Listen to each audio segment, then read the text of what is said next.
Hola, bienvenidos a un nuevo episodio de Geopolítica en Acción en su versión podcast. En el día de hoy vamos a tratar la situación en Irán y me acompaña mi gran amigo Saturnino Funes.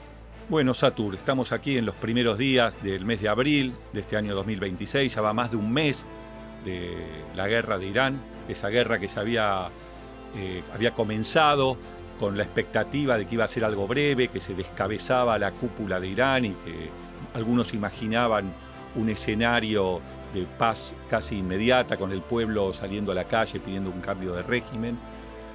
Parecería que eso no está ocurriendo. ¿Cómo podemos analizar entonces este escenario? Bueno, qué interesante. Viernes Santo estamos, es el día de hoy. ¿Por dónde empezar, no? Porque es enorme el tema. Bueno, empecemos por la última vez que nos reunimos, el 7 de marzo, la guerra recién empezaba, había empezado a fines de febrero, el 28 de febrero. Así es. Y esbozamos algunas hipótesis en aquel momento. Una hipótesis que esbozamos es que la guerra podía no terminar, digamos que a Estados Unidos no le convenía una guerra que terminara rápido, porque los efectos de la guerra benefician y perjudican a determinados actores internacionales. Claro, ahí hablabas del tema energético. El tema en ese principalmente son dos temas, es el tema energético y el tema del control del camino, ¿no? O sea, desde el punto de vista geopolítico, que es lo que nosotros analizamos, y lo analizamos, como siempre decimos, desde el realismo. ¿Esto qué significa? Que en nuestro análisis el componente es que cada Estado actúa de acuerdo a sus intereses. Claro. Entonces, si cada Estado actúa de acuerdo a sus intereses, si Estados Unidos está actuando en el Golfo Pérsico, tratábamos de analizar cuáles eran esos intereses. Y para nosotros esos intereses son dos, digamos, ¿no? Estados Unidos, productor de petróleo, el mayor productor de energía del mundo, cierra el estrecho de Hormuz y corta la ruta de la seda que vinculaba a China que iba a vincular a China con Europa a través de Medio Oriente, ¿no? Son dos efectos que la guerra de el Golfo, esta guerra nueva, tiene, que claramente, si uno piensa en el interés norteamericano, ¿cuál podría ser el interés norteamericano en esta guerra? Dice, bueno, es consistente con todo lo que venimos observando, ¿no? Entonces, si Estados Unidos actúa racionalmente, lo lógico no sería que la guerra termine pronto, claro, como observábamos el 7 de marzo, que veíamos los videos que nos llegaban de banderas israelíes y banderas monárquicas iraníes celebrando juntos como una liberación esta guerra. Decíamos, bueno, esto claramente es lo que le conviene a Israel, sin dudas. Pero ¿es lo que le conviene a Estados Unidos? Nos preguntábamos. Sí, vos planteaste algo muy interesante en ese momento, si no había como un interés contradictorio entre Trump y Estados Unidos. Planteaste como si Trump pudiera tener quizás un interés personal distinto. Es una hipótesis, ¿no? Nosotros no nos metemos en la política interior norteamericana, pero es una hipótesis que el presidente tenga un interés, que es terminar rápidamente la guerra y atribuirse una victoria, y que los Estados Unidos como sistema tengan otro. Porque si nos remontamos al comienzo de todo esto, vamos a remontarnos a lo que nosotros vemos como comienzo de este tablero Medio Oriente. Porque bien, después lo tenemos que insertar en el tablero mundial. O sea, si nosotros pensamos como realistas, es decir, que los estados actúan racionalmente, podemos llegar tenemos que pensar que quien está parado en el tablero de control de los Estados Unidos de Norteamérica, claro, no anda corriendo como un bombero diciendo, uy, ahora tengo un problema en Irán, uy, explotó la guerra de Ucrania, uy, en Venezuela se está abriendo el canal ártico y necesito meterme en Groenlandia. Todos como elementos separados. Nosotros pensamos que ahí hay un ajedrecista que tiene todo el tablero, no está pensando, claro, solamente en la movida del caballo. El escenario es uno. El escenario es uno solo y es global. Y es global. Y nosotros creemos que hay 4 jugadores globales nada más, ¿no? Los 4 jugadores globales son Estados Unidos, Europa, yendo de oeste a este, Estados Unidos, Europa, Rusia y China. Y damos la vuelta y volvemos a Estados Unidos. El mundo es redondo. No somos terraplanistas. Porque por el plano parecería que va a un solo lado, ¿no? Pues se vuelve a conectar por el otro lado. Pero fíjate que es muy interesante esto, porque en la mayoría de los análisis no se hace. Los analistas están acostumbrados a ver escenarios regionales y ven cómo reacciona cada uno. Sin embargo, tomemos a la geopolítica como un ajedrez, como por ejemplo Brzezinski en su libro El tablero mundial, o Kissinger, que dice que los chinos juegan al Go también. Pero en definitiva el tablero es uno solo.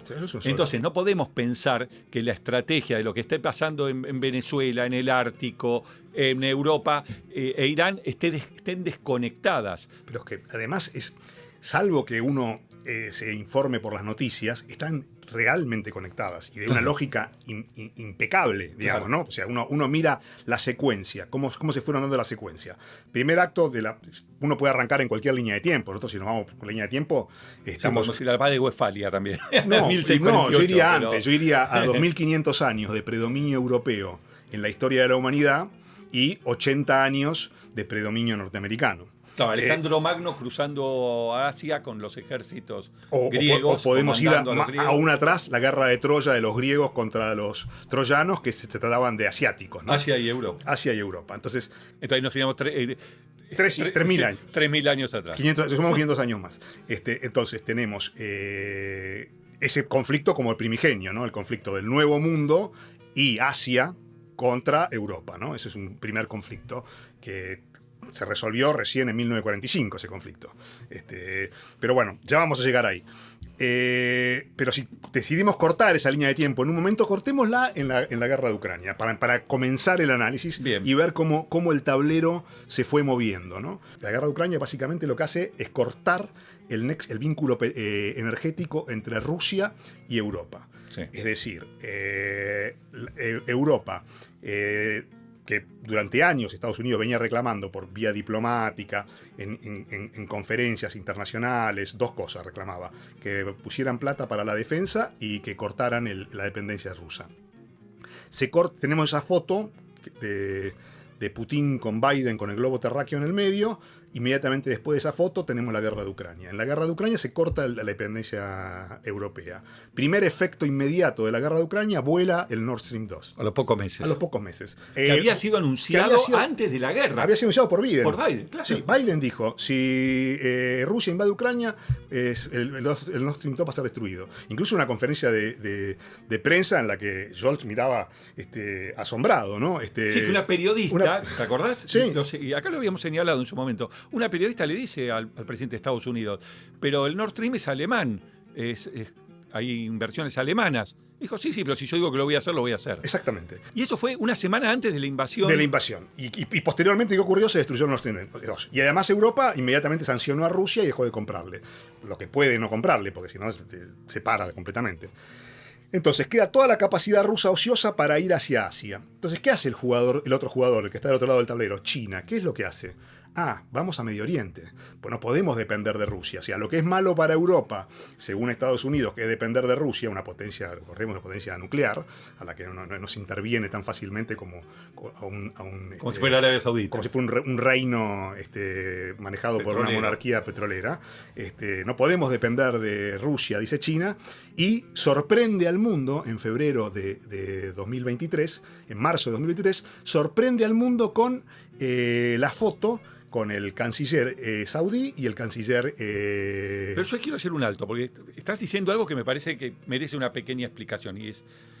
Vos estás diciendo que en la guerra de Ucrania lo que hacen es dejar de que Rusia sea el abastecedor de petróleo y energía, de gas también, por supuesto, a Europa, que es algo que Estados Unidos viene pidiendo desde que los europeos quisieron construir el gasoducto. Yo recuerdo, por ejemplo, a Condoleezza Rice reclamando eso. Claro. Era la época que estamos hablando de Bush. Y Ronald Reagan. Cuando Ronald Reagan no hagan el gasoducto. No hagan el gasoducto, el primero, el transiberiano. Yo no quiero que mi aliado, que es Europa, el que juega conmigo, supuestamente, dependa de la energía rusa. Reagan incluso en la época de la Unión Soviética, ¿no? Con la Unión Soviética. Porque el gasoducto lo empieza a construir Europa a fines de los 70. Estaba Jimmy Carter de presidente. Exactamente. Reagan es el que dice, esto no puede seguir. No puede seguir. Igual lo hacen. Y siempre en contra de Estados Unidos. Le salió mal eso a Estados Unidos. Ahora bien, lo que me gustaría que, aunque sea un párrafo, lo expliques bien, es por qué Estados Unidos no quiere entonces que Europa dependa exclusivamente de esa energía rusa y tampoco lo quiere China. Bueno, porque China no quiere depender, porque uno podría decir, bueno, si le compra barato a Rusia, ¿por qué no le va a comprar el 90% de su energía a Rusia? Bueno, porque estamos hablando de geopolítica y de poder, digamos, ¿no? Entonces Rusia es un estado poderoso, es un estado con capacidad nuclear, la más grande de la Tierra, Sí. Y es un estado incapaz de imponer condiciones si se depende energéticamente de él. No es una colonia de la cual uno se abastece de recursos, es una potencia. Entonces, esa potencia controlando energéticamente Europa la sentaba en un lugar de la mesa que, por otro lado, además, era una integración natural que iba a hacer con China, ¿no? Entonces, ese era tenemos dos cosas, el canal energético, la dependencia energética de Europa de Rusia, y el canal comercial, que es decir, la ruta que pasa de China a Rusia a Europa, ¿no? El famoso tren que vincula a estos. Claro, volvemos a la nueva ruta de la seda. A la nueva ruta de la seda. Porque Entonces, mencionaste antes el Medio Oriente, pero también estaba esa. Estaba esa, claro, es el primer camino. Era el primero. Se corta la dependencia energética de Europa y se corta la ruta a través de Rusia. ¿Y qué dependencia, entonces, de quién empieza a depender Europa? Empieza a depender de Estados Unidos. Claro. 6 veces más caro el precio de la energía, pero depende de Estados Unidos. Y se corta esa ruta. Y ahora entonces veamos, entonces la segunda pregunta dentro de este análisis sería, ¿y China por qué no quiere comprarle todo tampoco a Rusia? Porque no quiere depender de Rusia. Claro. O sea, no quiere que la canilla se la maneje a Rusia, porque es una canilla que ella no va a poder forzar a abrir. Podrá poner condiciones comerciales, etcétera, pero no la va a poder forzar, torcer el brazo. El día que los intereses de Rusia y de China diverjan, la canilla la tiene Rusia. Perfecto. Entonces China buscaba diversificación y no quería depender tanto. Digamos, en grandes números tenemos Estados Unidos, Rusia y Medio Oriente. Y otro tercer jugador, Venezuela, que ya lo vamos a mencionar, como las grandes reservas petroleras del mundo. Entonces, ¿qué hace China? China sorprende al mundo con esta foto que estábamos hablando.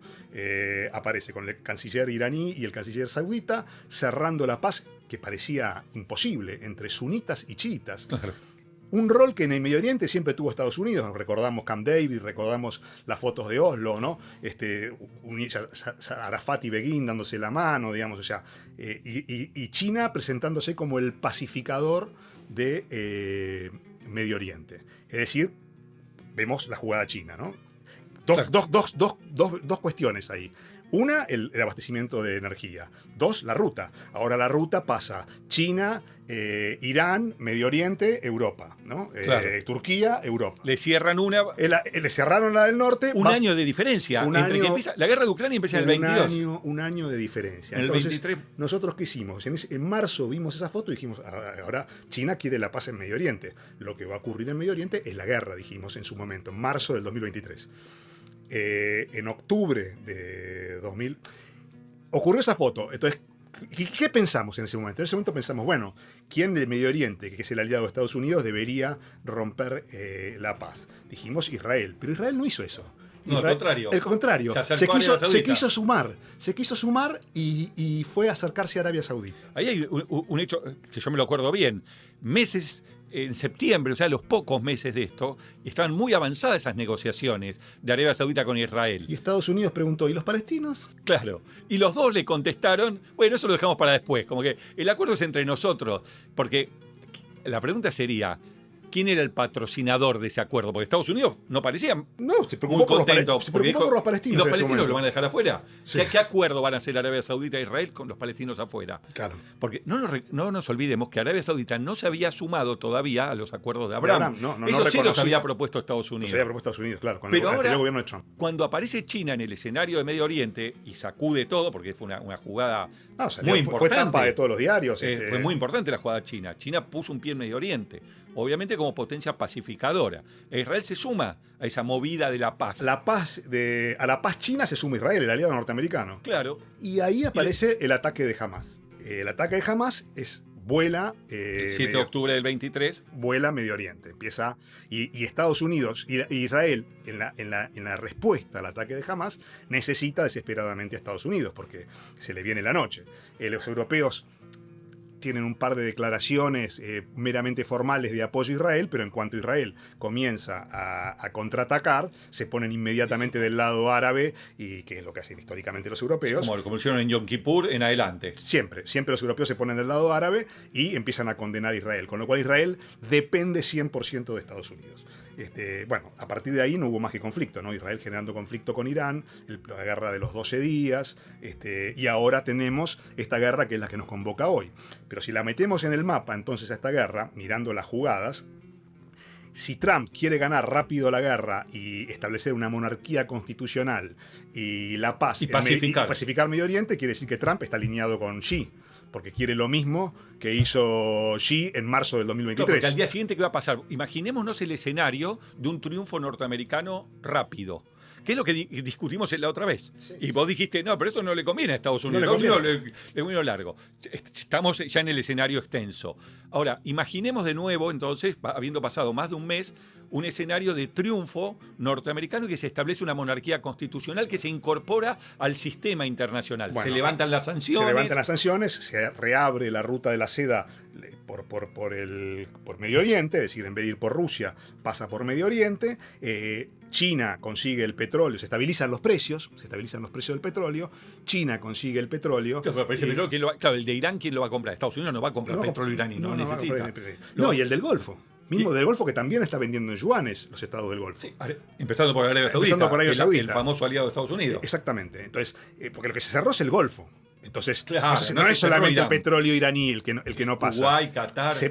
Pasan algunos, porque Irán ahora está dejando pasar algunos, otros no, pero básicamente esa incertidumbre lo que genera el aumento de los precios del petróleo, el tema de los seguros, etcétera, ¿no? Entonces, también quiero decir algo, porque nosotros lo estamos dando como algo, bueno, sí, se cerró el estrecho de Hormuz y con toda la inestabilidad que tiene la zona.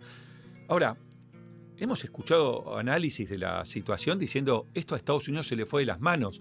Ahora, ¿quién podía pensar que iniciar una guerra contra Irán, porque no nos olvidemos, la inició Estados Unidos? La consecuencia inmediata es el cierre, lo sabemos todos. Creo que pero además, siguiendo con la línea de tiempo y antes de pasar a analizar las cuestiones que nos desvían de lo que es evidente si uno no escucha a los comentaristas, ¿no? Porque uno lo que tiene que hacer primero es no escuchar a los comentaristas y mirar el mapa y los sucesos. O sea, un mes antes del cierre del estrecho de Hormuz, Estados Unidos se apropia del petróleo de Venezuela. Lo único que quedaba fuera de la ecuación, las terceras, 3 veces en la reserva petrolera de Arabia Saudita, las convencionales más grandes del mundo, un mes antes toma Estados Unidos eso y dice, vamos a invertir millones, las compañías norteamericanas vamos a repartir 50 y 50 con los venezolanos, a Venezuela le va a convenir, pero el petróleo lo manejamos nosotros, lo maneja Estados Unidos. Y lejos de un cambio de régimen, que es lo que hablamos en el otro vivo que hemos hecho. Pero señores, es de una evidencia, es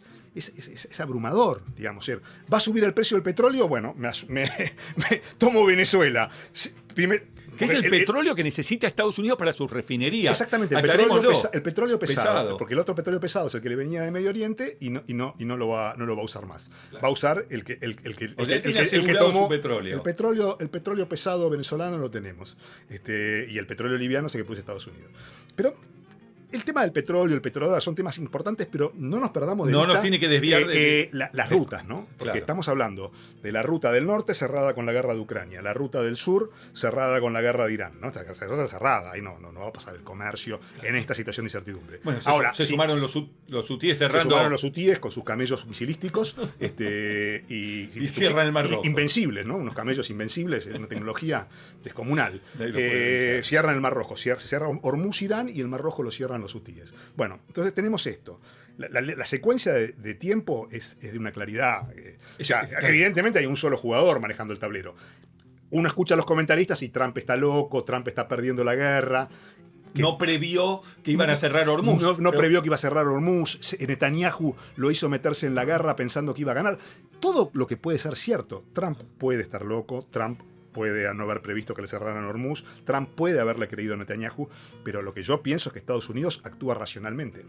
No creo que Estados Unidos esté manejado por un loco. O sea, tuvimos 4 años de gobierno del señor Biden que, según se veía por televisión, parecía, puede ser una campaña sucia, parecía que estaba senil. Claro. Y Estados Unidos no repuntada. Es un tema que en algunas oportunidades hemos mencionado inclusive en los podcasts, cuál es el verdadero poder del presidente de Estados Unidos. Cuando uno lee las memorias de los presidentes, se da cuenta que es muy chico frente a la burocracia, frente al aparato. Eisenhower, que fue el vencedor general, vencedor del frente occidental, del frente europeo en la Segunda Guerra Mundial, vencedor de Alemania. Dijo que no pudo controlar al aparato militar industrial norteamericano. Claro. ¿Qué podemos esperar de los demás, digamos, sí. ¿no? O sea, además políticos, ¿no? Pero además... Es decir, esta guerra Estados Unidos no va porque Trump se levantó un día. Nos tranquiliza que la botonera la tengan también señores mayores, adultos, y no cualquier loco que pueda ser presidente, ¿no? Claro. Tranquiliza que la botonera no esté en manos de cualquiera y que todo tenga una lógica. Porque si uno lo empieza a mirar... Los jugadores son racionales. Asumimos que son racionales. Pues cualquier estrategia... Primero, las negras también juegan, ¿no? Siempre lo decimos siempre. Y toda estrategia choca contra el primer disparo, digamos. Mal no le estaba yendo a China, no, en Medio Oriente. Salió corriendo a hacer la paz entre Arabia Saudita e Irán, que parecía algo imposible. 40 y pico años del régimen islámico en Irán. Era imposible una paz con Arabia Saudita, y ellos lo movieron en un año desde que empezó la guerra de Ucrania. En Ucrania lograron esa paz. Sí. Estaban jugando e incorporan a Israel a las negociaciones. Sí, incluso está el caso cuando hacen el puerto de Haifa, que tuvo la muerte del embajador chino, un señor de 40 años que murió misteriosamente. Sí, de un día para el otro. O sea, Israel también tenía una ambivalencia con China. La inversión china en Israel estamos hablando. Es decir, Israel, justamente en el puerto de Haifa, donde apostaba la sexta flota, que es lo que en su momento le dice, porque esto ocurre en la primera presidencia de Trump, y Trump les dice, pero ustedes, ¿para quién juegan? Ahí va nuestra flota. Eso, la paz, y ese puerto se lo dan a los chinos. La paz en Medio Oriente era claramente pro-China y pro-europea.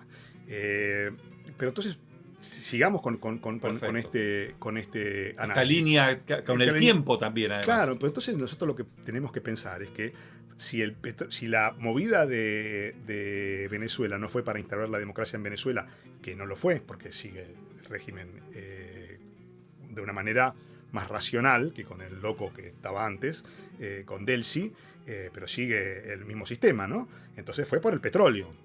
Claro. No le importaba el cambio de régimen. No le importaba el cambio de régimen, le importaba el petróleo.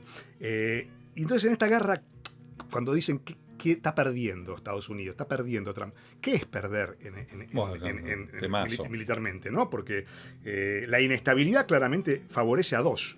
Favorece a Estados Unidos y favorece a Rusia. ¿Por qué? Porque China quería evitar la dependencia rusa. Rusia hace que viene insistiendo en hacer el segundo gasoducto, que China no lo quiere hacer. El Power of Siberia. El Power of Siberia, el 2. El 2. Y China le da vueltas. Y China le da vuelta. ¿Y China qué busca? Medio Oriente, busca la diversificación energética. Claro. Entonces, está clarísima la jugada ahí. Fuerza a los chinos a ir con Rusia. Es muy evidente. Bueno, me tocaste otro tema que da para otro episodio, quizás. Tenemos que tratarlos. Sí. Está todo interconectado. Sí. Es decir, se habla con mucha ligereza de gana, pierde en la guerra. Es un tema muy difícil de determinar. Yo me acuerdo que en la historia los griegos discutían después de las batallas quién tenía la facultad de hacer el monolito al triunfo, ¿no? De decir, bueno, hemos ganado. A veces los dos combatientes lo hacían. No es tan fácil, no es lineal quién gana. Yo quiero traer a colación en este tema, entonces, algo que decía Kissinger, que es un dato histórico muy importante. Desde el fin de la Segunda Guerra Mundial hasta hoy, Estados Unidos no ha ganado ninguna guerra. Entonces, lo que nos tenemos que preguntar ya no es solo qué es ganar y qué es perder. No, ganó la única que había que ganar, que era la Guerra Fría. Bueno, claro, que fue a través de diplomacia, economía, pero cuando hablamos de inestabilidad en algunos sectores y estabilidad donde lo necesitaba. Exacto. Entonces, ya no solo qué es ganar y qué es perder, sino qué importancia tiene ganar una guerra militar. O cuál es el objetivo de la guerra. Bueno, ese es claro, exacto. Porque en definitiva se juega mucho en esta acción psicológica con la visión infantil de la mayoría, yo diría casi prácticamente del 100% de la gente que opina, de que ganar la guerra es ir con la bandera, ponerla, y que perder es y poner un gobierno, y perder es irse con la bandera y abandonar, ¿no? Tenemos, por ejemplo, el caso de Afganistán, donde todo el mundo dice, Estados Unidos, ¿cómo se fue de Afganistán? Hasta la foto parece una réplica de la ida de Saigón, ¿no? Sí. Y sabemos perfectamente que no no fue así. Sabemos que los acuerdos se acordaron en Doha entre Estados Unidos y los talibanes. Y los talibanes en el gobierno de Trump, que la retirada la ejecuta Biden, o sea que es una continuidad histórica acordada de antes. La foto y la retórica muestran una derrota que además es absurda, porque si vemos qué fue lo que ocurrió, le dejaron todos los helicópteros Black Hawk, todas las armas, todos los tanques, blindado, y los talibanes inmediatamente se pusieron a atacar intereses chinos en Pakistán y a fomentar las rebeliones árabes, es una musulmanas, visión digamos, ¿no? decimonónica de la Inglaterra colonial, claro, ¿no? Que iba a un lugar, ponía su bandera, ponía sus gobernantes. Entonces, su clase administrativa. Claro, si están esperando eso en la guerra de Irán, y bueno, entonces ha sido derrotado Estados Unidos. No logró poner su bandera en Teherán y no puso sus funcionarios. Ahora, si pensamos que primero tomó el petróleo de Venezuela, además de ser el principal productor de petróleo del mundo, y se está cerrando el petróleo de Medio Oriente, bueno, también están los comentaristas que dicen, no, bueno, pero la suba del petróleo va a afectar a Trump en las elecciones de medio término, como si toda esta concatenación tuviera en miras las elecciones de medio término, ¿no? Uno piensa, guerra de Ucrania, tenemos que meter el verdadero objetivo, que para mí es la tercera ruta de la que estamos hablando, que es la del Ártico, ¿no? Ahora vamos a entrar en eso, pero termina esta frase que estabas diciendo. Que toda esta concatenación es, al final, para las elecciones de medio término de Trump. Es absurdo. Claro, o sea, es una visión casi infantil. Pero lo dicen por todos lados. Por todos lados. O sea, uno al final, cuando uno escucha los análisis, lo mejor... Mi recomendación es apartarse, no escuchar analistas, tratar de verla, entender la historia y ver los hechos. La única realidad son los hechos, al final. La única verdad es la realidad. Ver los hechos y tratar de concatenarlos con alguna lógica, asumiendo que hay actores racionales atrás de los hechos, ¿no? Entonces, si uno asume que hay actores racionales atrás de los hechos, todo tiene sentido. Se junta Biden con Putin, tienen un mapamundi en el medio, un ramo de flores, sonríen y queda claramente dividido. El Asia, el abastecimiento energético lo controla Rusia, en Occidente el abastecimiento energético lo controla Estados Unidos.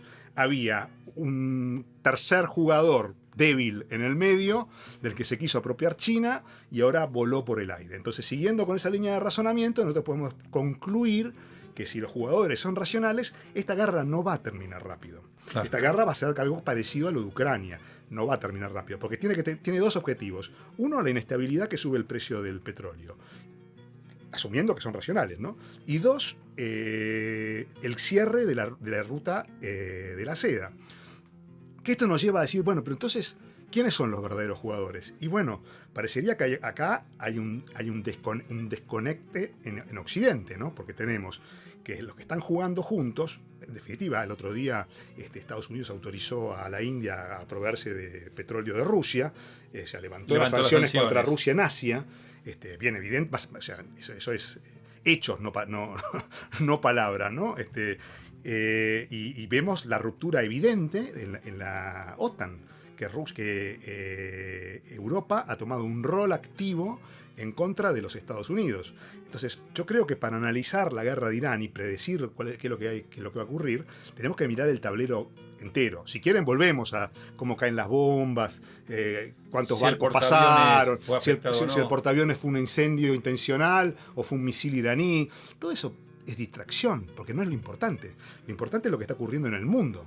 Y lo que está ocurriendo en el mundo, estamos viendo las jugadas, estamos viendo cómo se reconfigura el orden, y que el verdadero conflicto que estamos viendo hoy en las noticias es el conflicto intraoccidental, es el conflicto de Europa contra Estados Unidos. Europa que no deja que los aviones y el abastecimiento norteamericano a las tropas que están combatiendo pase por Europa. Sí, yo creo que en realidad, bueno, lo hemos hablado. Hicimos un podcast sobre el tema de la Segunda Guerra Mundial y cómo debía analizarse desde el punto de vista geopolítico. Es la derrota, la Segunda Guerra Mundial es la derrota de Europa, de esos 2.500 o 3.000 años de predominio europeo, que se caen en la Segunda Guerra Mundial. Entonces, por supuesto que Estados Unidos asume el liderazgo de una alianza donde Europa está subordinado. Y durante 80 años han guardado las formas. Creo que lo que estamos viendo en el conflicto actual, en estos momentos, es ya la ruptura directa entre Europa y Estados Unidos, que siempre tuvieron intereses divergentes. Siempre. Lo que pasa es que Europa quedaba más subordinada. Ahora como que quiere romper esa subordinación. En apariencia, porque si vamos más profundo, como vos decís, estamos hablando de 2500 años de historia de control europeo de la hegemonía, a través de sus distintos actores, pero todos europeos, ¿no? Griegos, después los romanos, después los imperios español, portugués, Francia, Inglaterra. El último gran hegemón es Inglaterra. Pero si nosotros, potencia que pierde la hegemonía, el control de los mares en 1945. No hace mucho, para 2500 años de historia es muy poco. Y entonces el conflicto que estamos viendo, el verdadero conflicto en definitiva, es el de la hegemonía europea contra la hegemonía americana, me parece. Y esta es la batalla de fondo, ¿no? Y esta batalla de fondo hoy se traslada al Ártico, porque estábamos hablando de las rutas. De las rutas, claro, sí, yo te iba a preguntar eso. Estamos hablando de las rutas. La del sur cerrada con la guerra de Irán, la del norte cerrada con la guerra de Ucrania, ¿no? El contacto entre China y Europa a través uniendo el continente eurasiático. La siguiente ruta corta es la del Ártico. Entonces, cuando vamos a ver la proyección en el Ártico... Claro, ¿qué pasa ahí con Estados Unidos? ¿Tiene un control ahí o no? Y Estados Unidos en su proyección en el Ártico solamente tiene Alaska, es muy poquito. Y encima tiene a Canadá, al Reino de Canadá, que inmediatamente reclama como agua propia la ruta del noreste. Dijiste el Reino de Canadá. Y porque es una monarquía constitucional, porque ellos integran el Commonwealth y reconocen al rey de Inglaterra como su rey. Es más, aparece en la moneda canadiense, aparece el rey de Inglaterra.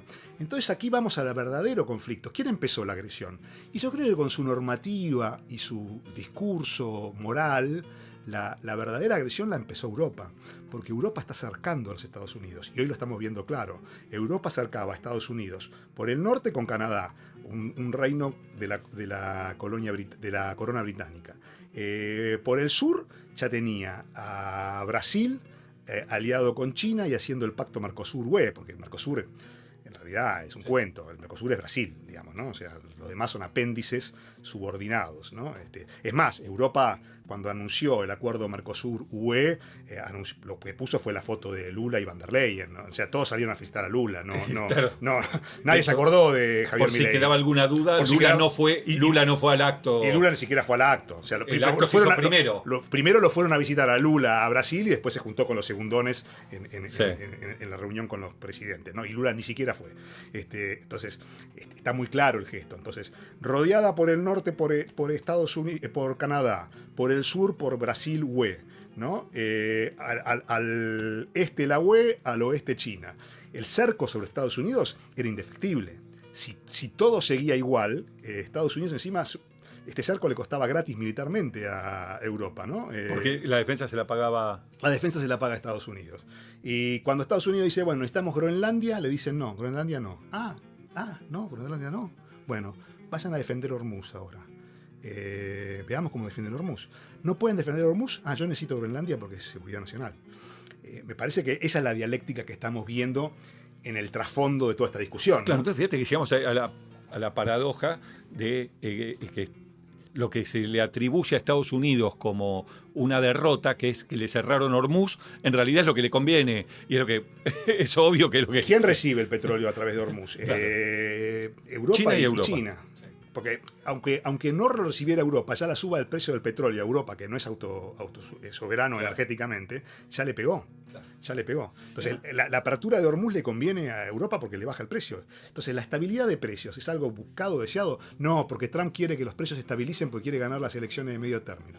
Bueno, toda esta estrategia que estamos viendo, que se viene siguiendo paso a paso. Primero el cerco, ¿no? Lo primero que ocurre es el cerco europeo, ¿no? Canadá claramente contra Estados Unidos, Brasil cerrando con UE, Y con China, y con China, BRICS, claro. etcétera, ¿no? Entonces, el cerco a Estados Unidos, que en su momento hasta México estaba incorporándose al cerco. Lo intentó con Peña Nieto, sí, con sí. Peña Nieto. Entonces, el cerco a Estados Unidos, bueno, la respuesta norteamericana. La respuesta norteamericana, ¿qué es? Segunda Guerra Mundial. Porque la Segunda Guerra Mundial es Estados Unidos y Rusia, como vimos en el capítulo, contra Europa y Oriente. Oriente en ese momento era Japón, hoy es China. Esos son los jugadores y el mapa no cambió, el mundo no cambió, la geografía sigue siendo la misma, los jugadores siguen siendo los mismos. Europa quiso recuperar está tratando de recuperar, claro, con su discurso moral, que también está en discusión, ¿no? Su discurso moral quiere sojuzgar de nuevo al mundo, ¿no? O sea, Estados Unidos tiene que hacer lo que dice Europa, Rusia tiene que hacer lo que dice Europa, China tiene que hacer lo que dice Europa. Sí, ellos están intentando imponer un modelo moral. Un modelo moral, sin armas. Y desde ese lugar hablan normalmente. Como reyes del mundo. Por eso fue tan disruptivo las dos conferencias de Múnich, la del año pasado con Vance y después con Marco Rubio. Con Marco Rubio, exactamente, porque se está disputando también el discurso moral. En parte, o sea, nosotros... Están discutiendo civilizaciones. ¿Qué civilización queremos ser? ¿Qué civilización queremos ser? Exactamente. La civilización que está promoviendo Europa o la civilización que tiene Estados Unidos, que tiene Rusia, que tiene China. Son distintas civilizaciones. Que no estoy diciendo que esa sea la causa de la guerra. Estoy diciendo claro, que parte de las herramientas. Uno de los instrumentos. Es el discurso moral. Entonces, decir, Occidente es democracia, libertad de expresión, libertad de comercio, de interno, ¿no? O sea, reducción del Estado, libertad individual, o el modelo europeo de censura, control por el Estado, regulaciones hiperexpansivas. Esa discusión de modelo moral que está dando hoy Estados Unidos versus Europa entra también en el juego. No digo que sea el centro, para mí el centro es los temas geopolíticos clásicos de mapas y rutas. Me acuerdo Nixon en su libro La verdadera guerra, lo dice claramente, que cuando él asume la presidencia y va a enfrentar, en ese momento el desafío era la Unión Soviética, en una guerra que no había guerra, ¿no? Por supuesto, porque tenían muchos intereses en común, Rusia y Estados Unidos, sale y dice exactamente esto que vos estás mencionando, de que en los niveles de enfrentamiento, uno de ellos es el cultural.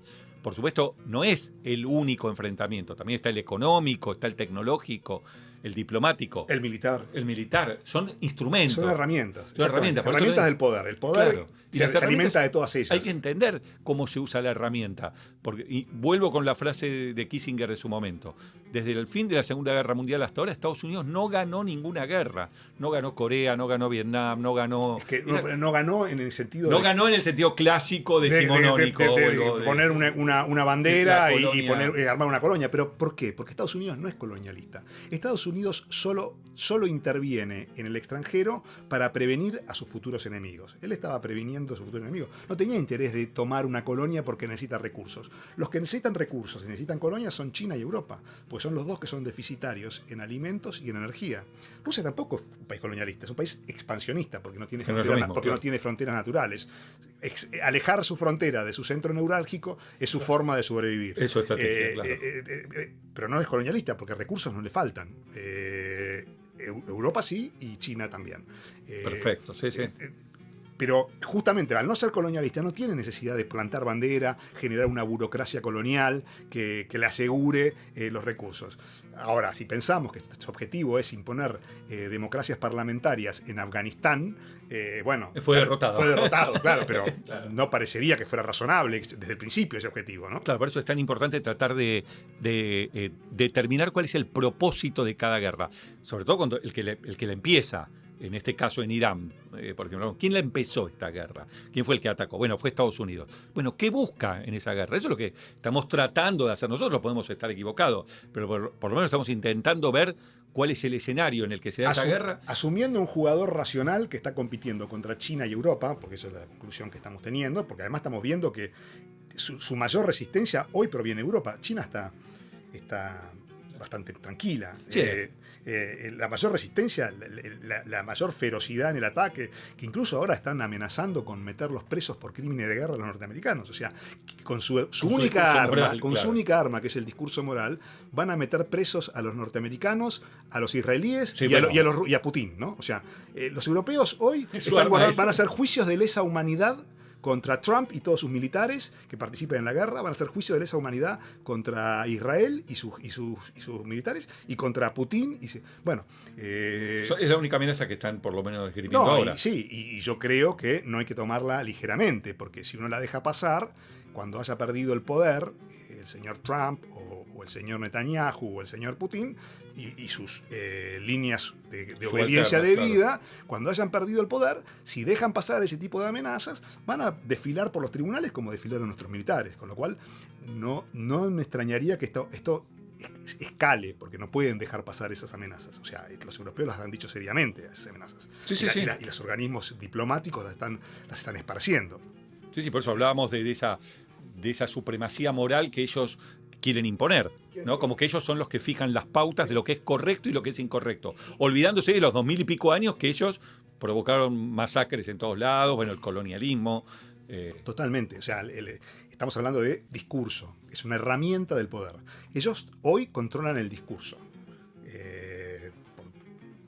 Parecería, ¿no? Entre los ambientes diplomáticos quieren salir a meter presos a todos los que no obedecen a los designios europeos. Y yo haría también un distingo entre China y Europa, que por supuesto yo creo que van a terminar jugando juntos porque la necesidad los lleva a eso.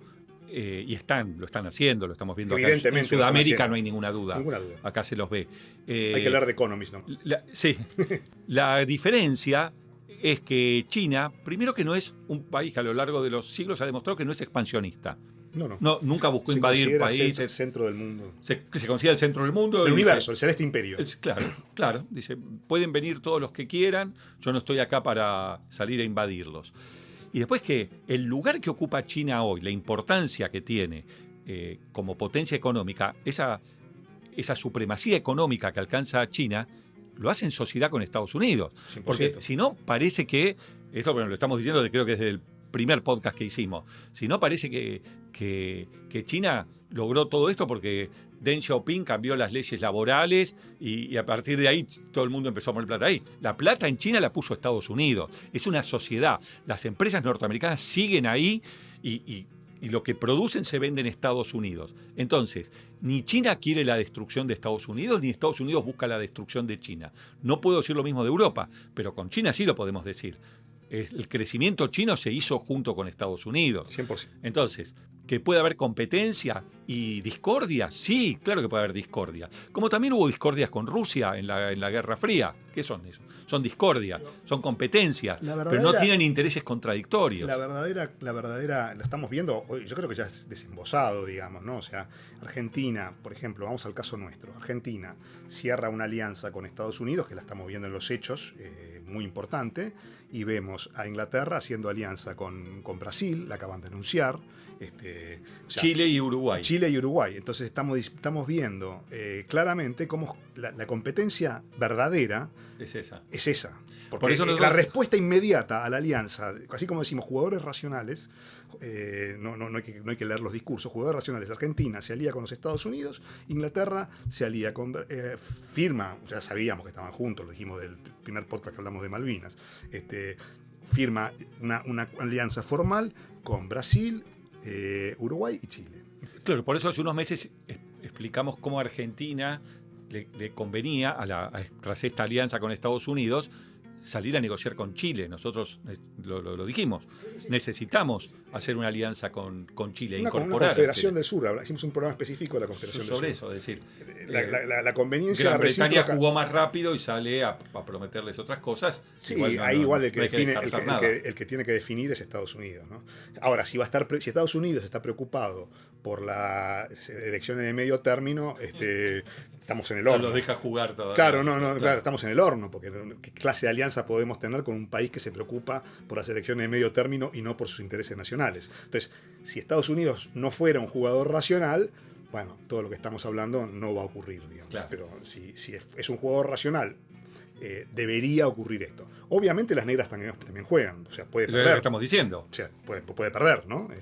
Por eso no es tan Bueno, fácil sí, la geopolítica. Pero es más, yo te diría, no sé si no diría que está más cerca de perder, porque este cerco que vos estás mencionando y que es evidente el cerco, está mostrando que Estados Unidos no pudo frenar esa constitución de un cerco en su contra. Lo que pasa es que Estados Unidos se durmió, esta ya es opinión, ya no es hechos, ¿no? Pero mi visión es que Estados Unidos se durmió en la confianza en el fin de la historia de Francis Fukuyama. Realmente Estados Unidos es un país que tiene una corriente muy importante e idealista. Lo vimos con Wilson y lo vimos posteriormente cuando cayó después de la victoria en la Guerra Fría. Tiene una corriente de ella. Pensaron que, bueno, habiendo democracia y comercio, ellos eran los más poderosos y que todo se desarrollaba y iba a haber un mundo de paz. La realidad es que lo que se encontró por haberse descuidado, no tanto, porque nosotros venimos siguiendo esto hace muchos años, sí, y hace muchos años que se viene dando el combate, ¿no? O sea, la primera alerta fue el bombardeo a la embajada de Belgrado de China, ¿no? O sea, claro. otro error, se equivocaron, no saben apuntar las bombas. En el 99. En el 99. Claro. Le bombardearon la embajada sí. a los chinos en Belgrado.